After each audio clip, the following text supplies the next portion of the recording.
All right, so I didn't mean for this one to. I don't like it when it cuts off, but through the Spirit it cut off, and now it's time for me to do part 2. All right, so what am I on?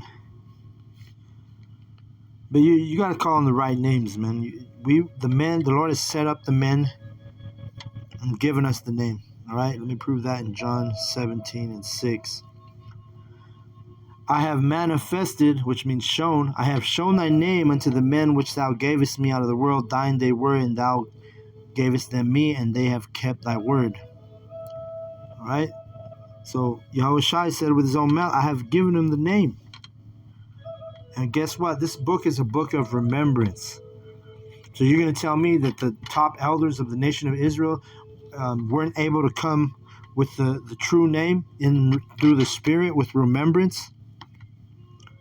Remember, the elect, you can hear this, and it's easy. You're meek when it comes to the truth if you're the elect. You're submissive. I don't care if you were, calling on that name since you were a 5-year-old altar boy, in the church or in a Catholic church, wherever.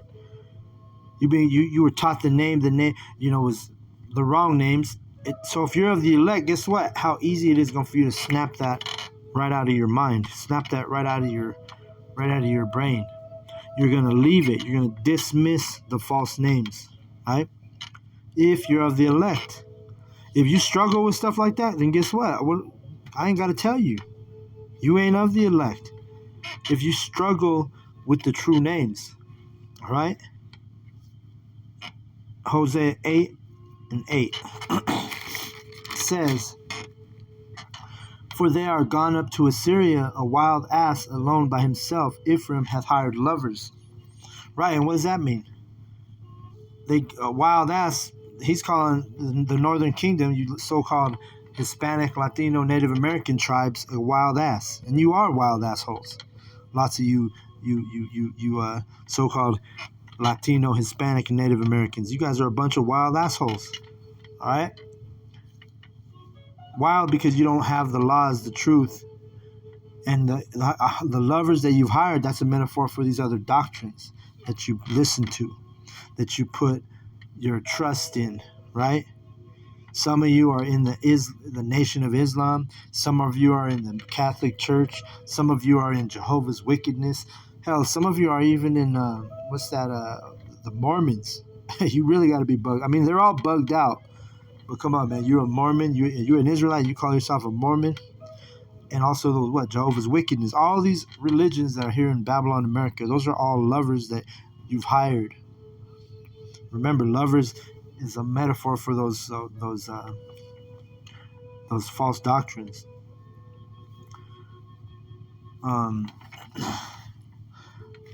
That's why.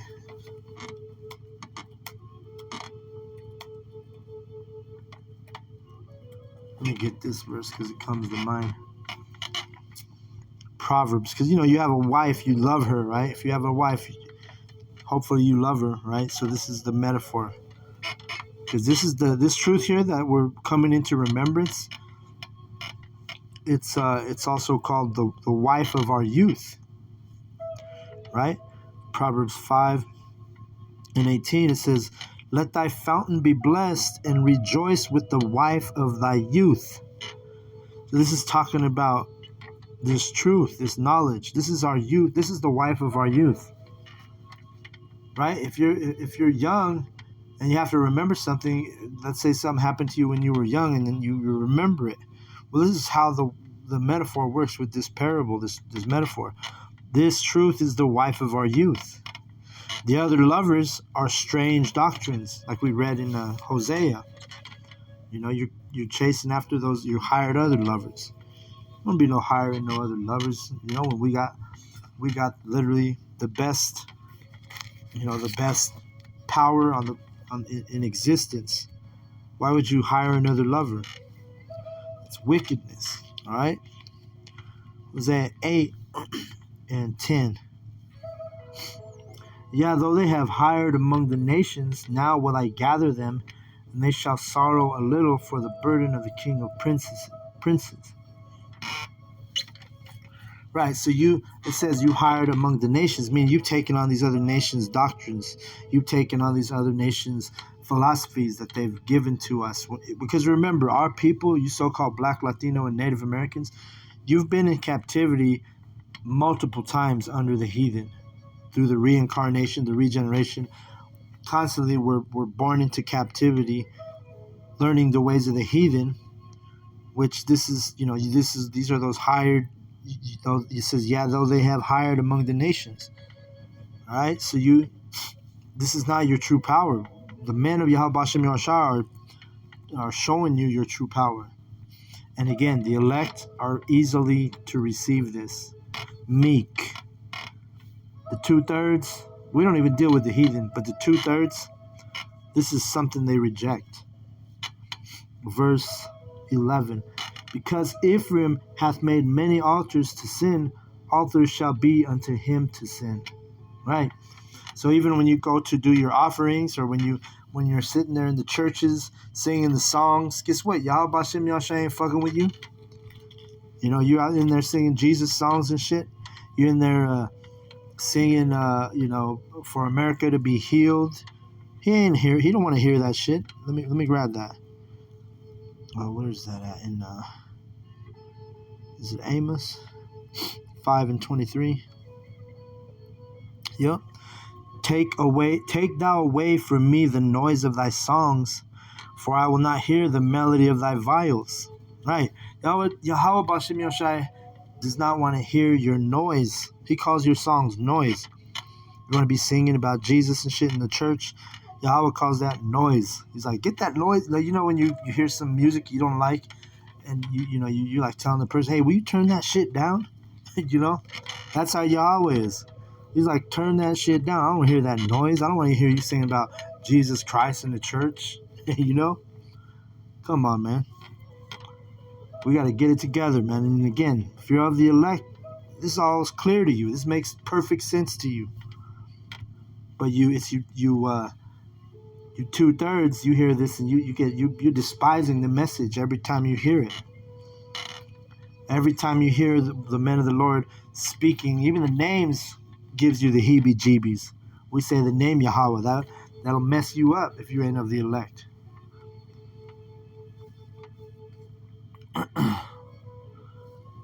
Let's see, Hosea 8:10. Oh, I'm sorry, I'm actually at verse 12. I have written to him the great things of my law, but they were counted as a strange thing. Right. So we're telling you the truth, right? We're telling you the truth, and it always starts out with the names are the foundation.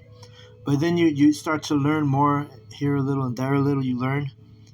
Like you learn, oh, you're supposed to wear a beard, and you think it's a strange. You're like, well, that's strange to me. If you're a heathen, you're a 2/3, you're gonna be like, that don't make sense. That Yahweh's not gonna, allow me to be of the elect because I'm a man and I don't want to rock a beard.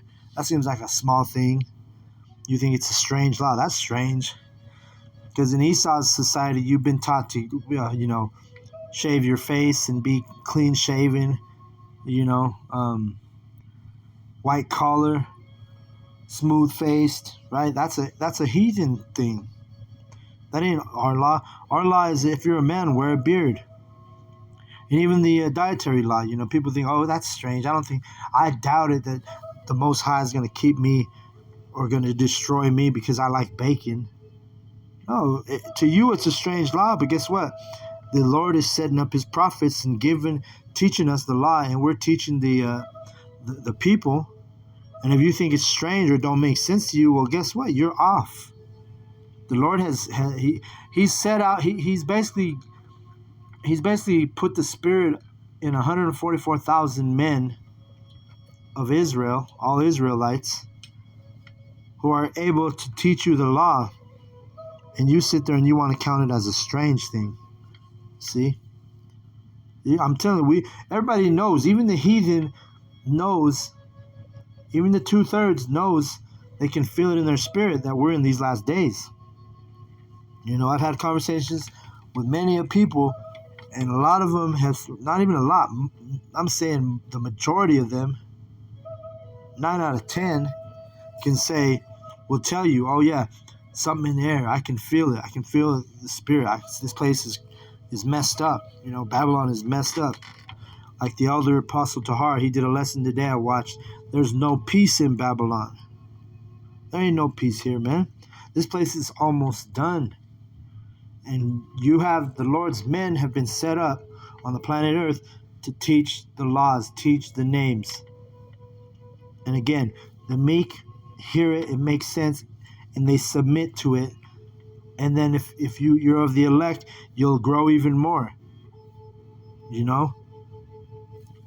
Verse 12. Verse 13. They sacrifice flesh for the sacrifices of mine offerings and eat it. But Yahweh accepteth them not. Now will he remember their iniquity and visit their sins. They shall return to Egypt. You see that? And which Egypt is this talking about? Is it saying we were gonna go back to ancient Egypt and be enslaved? No, it's talking about Babylon, America. We're here enslaved in Babylon, America. Right? It's in Revelation.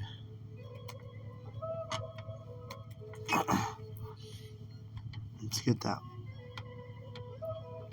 Meaning, because of your foolishness, because of our foolishness, our people went back into slavery. Egypt is bondage, the Greek word for bondage, slavery. So now here you are in your last slavery, and you still want to be called on pagan gods, pagan idols, which is, abomination, idolatry, corruption. Revelation 11 and 8 says, and their dead bodies shall lie in the street of the great city, which spiritually is called Sodom and Egypt, where also our Lord was crucified. And basically, people might say, oh, well, it's talking about a city. Well, guess what? It goes into a city means metropolis, which means, if I remember right, it means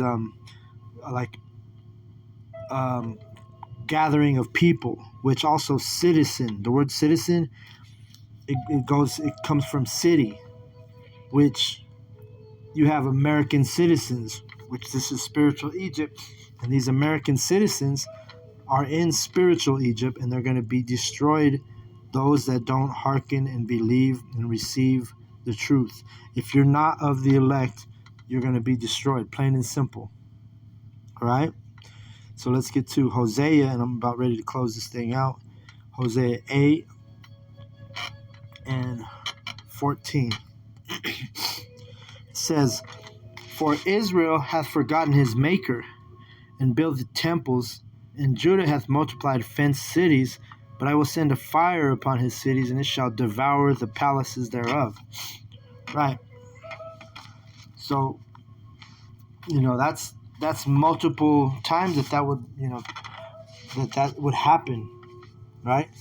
Because obviously Jerusalem was under siege, in 70 AD, and now you have, the city, Babylon the Great, which is going to get devoured by fire, like it says here. And why is it? Because Israel hath forgotten his maker. The Lord sets up his men in these last days with true names and true doctrine, and we are reminding you about your maker, because you forgot him. If you're still calling on those false names, those false idols, then you're going to be devoured by fire, consumed by fire. All right? So with that, I hope the lesson was edifying. I want to give all the praise, all the glory, all the honor unto Yahweh, Bahashem, Yahweh Shai, Bahashem, Kakwadash. Double honors goes out to the elder apostles of Great Millstone for teaching me the truth. Also want to acknowledge Allah Akyam, who are pushing the truth with sincerity throughout the four corners of the earth. Shalom to the elect.